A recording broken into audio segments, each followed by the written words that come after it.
Hi there, I'm Kenton Yeager. I run the lighting program here at UT for the theater department. Before I begin, I'd like to acknowledge I am speaking to you from Knoxville, Tennessee, which is in the native lands of the Yuchi and the Muskogee Creek people, as well as the Cherokee Nations. I'd also like to acknowledge the indigenous stewards of this land, both past and present. Today I'll be speaking to you about my role as lighting designer on the Clarence Brown Theater production of Sweeney Todd.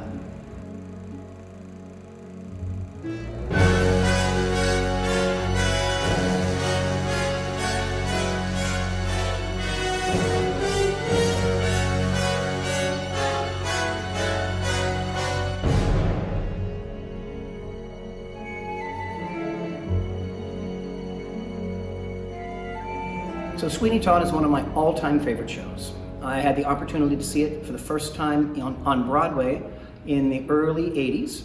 My girlfriend and I drove in from Penn State while we were students there into the city and showed up at the theater, and the usher tore our tickets, and then we went upstairs to the high balcony, and the usher that was taking us to our seats realized that these tickets were for last night. We had come on the wrong night, and she thought we were trying to sneak in the second time.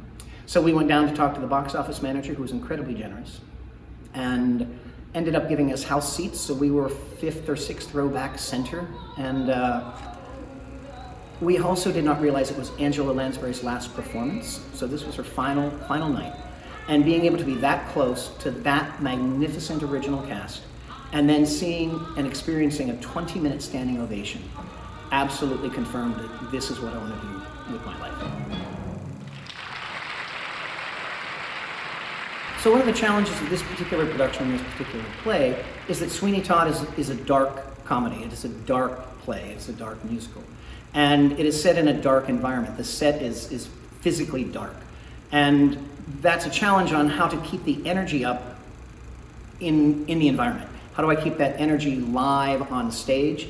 And that's twofold. One is I put a tremendous amount of gear, lighting equipment on the scenery. So there's probably 2 or 3 times as much lighting equipment that lights the world than lights the actors, just to give it life.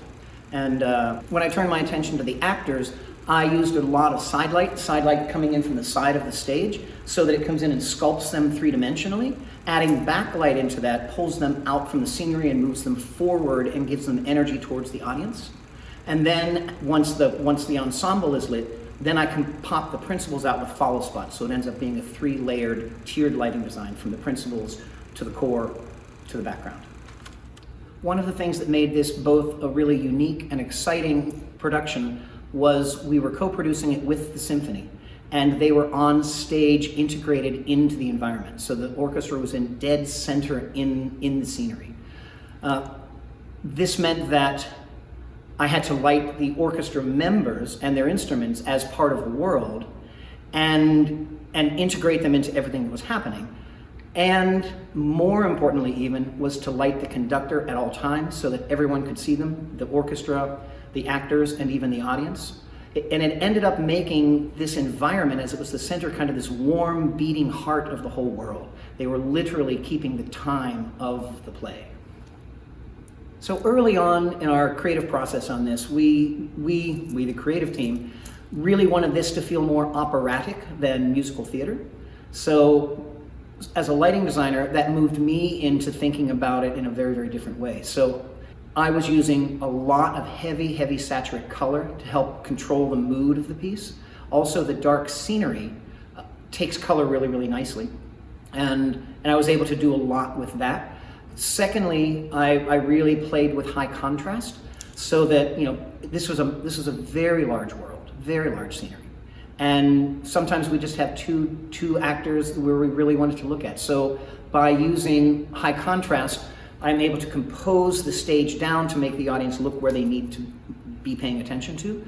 And for that, we kind of used the classic opera follow spots, except we softened the edges up so they became more of a roving special, so that we could move that soft light around and keep the attention. And that high contrast isolation worked in a lot of different ways. One of my favorite moments was whenever Sweeney raises his arm with the razor in and says, "At last, my right arm is complete again!" Beautiful moment, but really, really, really, really tight in this massive world. His entrance is another great example of that. Whenever he comes through those meat locker plastic strips, which I thought was brilliant when the set designer came up with those, that it both gave that horrible kind of meat locker feel, but it also gave me something translucent and light to light. So it almost acted like a cyclorama for us. So it gave me almost like a strip that I could create the mood of any particular moment in by throwing color and texture, or revealing someone behind it and bringing them forward. It was a really, really powerful tool for me, and I thought just thematically it worked brilliantly with the play. So for me, Sweeney Todd was just an incredible journey.